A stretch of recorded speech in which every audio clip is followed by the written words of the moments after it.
Kamusta mga brad? It's me, Eric. Hi, Emma Ann. Welcome back sa Pocket Sense PH kung saan gumagawa tayo ng mga honest reviews tungkol sa mga pabango.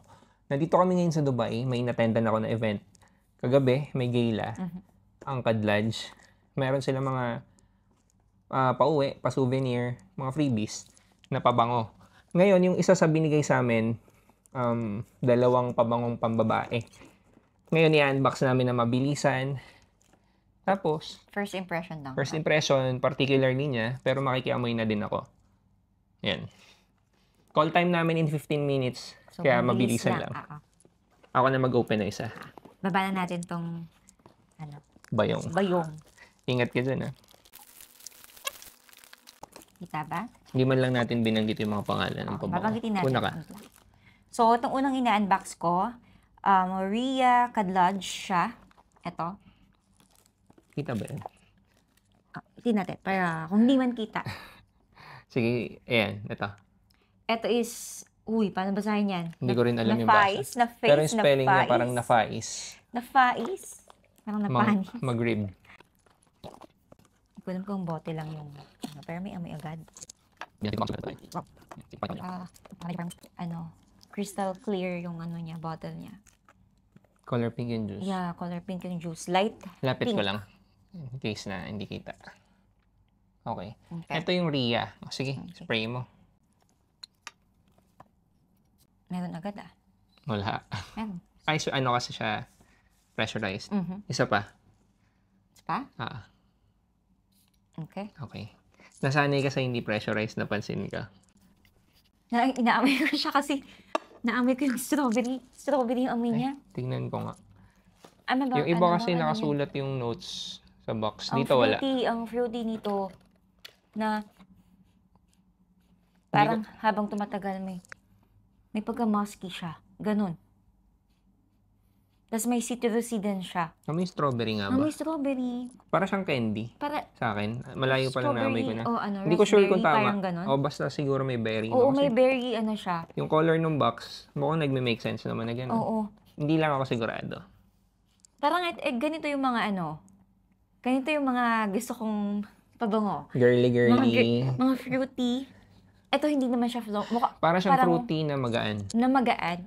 Wala siyang floral. Wala akong naamoy sa kanyang floral. Ako meron. Pero parang Mix siya ng fruity floral. may pagka-musky. Amoy candy. Gusto Para ko siya. siyang, sige ikaw muna. Para siyang, tingin mo anong age bracket yung magsusot? Pambabae itong mga pabango na to Age bracket. Okay to kahit teenager, kahit 20s to 30s, okay siya ma-appreciate yung ganitong amoy. And magaan lang siya. So, I think pwede to kahit everyday yung magiging Casual. scent mo. Casual, okay lang din siya. Kahit anong event, pwede din siya. Ako, ang tingin ko sa kanya parang pa-sweet girl.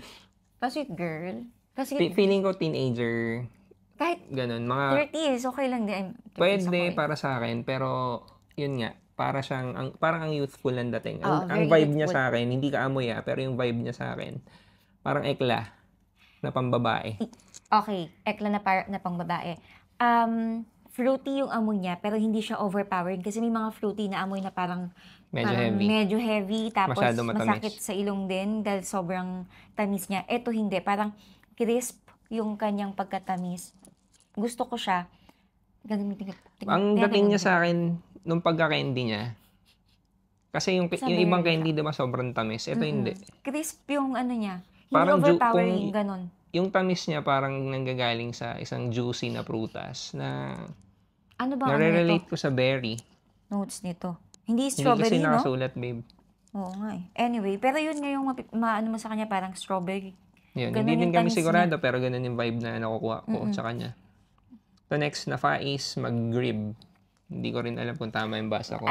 So, Ang gara ng i-appreciate bottle. natin yung bottle niya. Parang parang faded yung mga... Mukha siyang antique. Ang cute.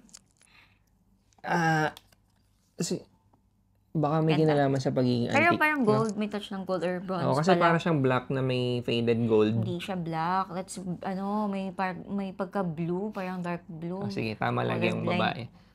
Basta may dark color tapos may faded na gold. So, nagmumukha siyang antique. Ganda rin ng bote niya. Okay, spray na natin. Baka pressurized din yan. Kadlads, puro pressurized eh. Para sa akin okay yun. Ay, oo nga. Ay, Doblehin mo na yung spray, tapos pagpag mo muna bago mo amoyin. kasi mas madaling ano. Yan, may nakasulat na, okay, sige. Interesting.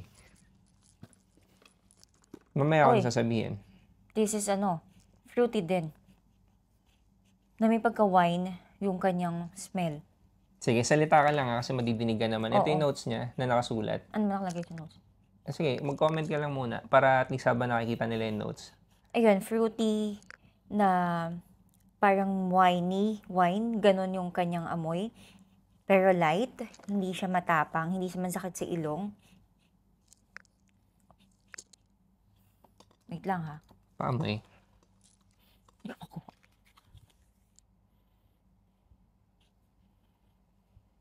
Parang airy din yung yung dating nitong isa. Sa akin, same vibe sila. Magkaiba ng amoy pero same vibe. Oo nga, airy nga kasi parang parehong magaan eh. Girly-girly din. Oo, girly-girly.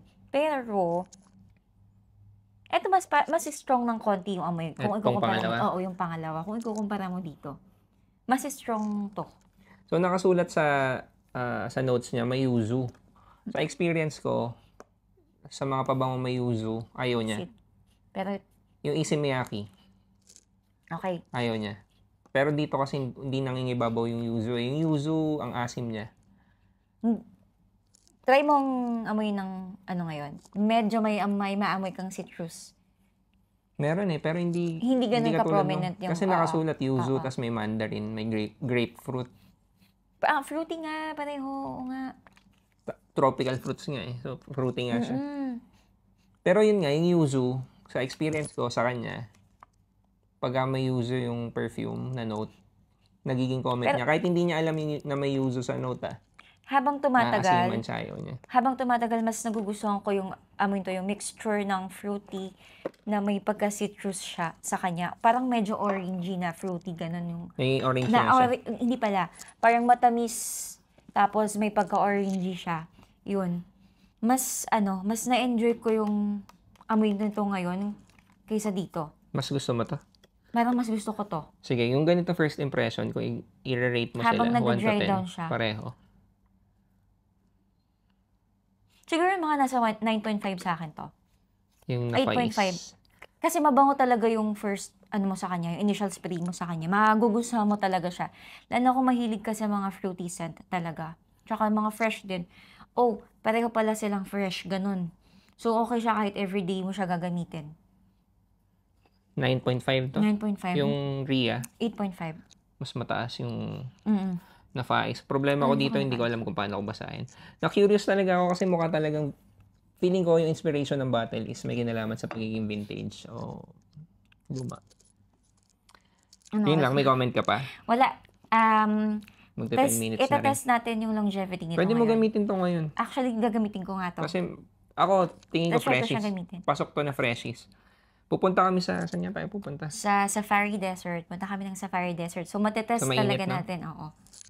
Matetest natin yung performance nito ngayon kung okay ba talaga siya. Ayun. Tapos magbigay din tayo ng feedback at the end of the day. Sige. Yun lang, maraming salamat. Kung may comment kayo, kung may nakagamit na neto, which I doubt, hindi, kasi alam ko wala First, pa to eh. ba to nila? I-release pa lang. Hindi ako sure. Hindi ako sure, pero nung nakita ko to, sabi ko hindi ko sila kilala. So baka wala pa sa Pilipinas. Ang bango.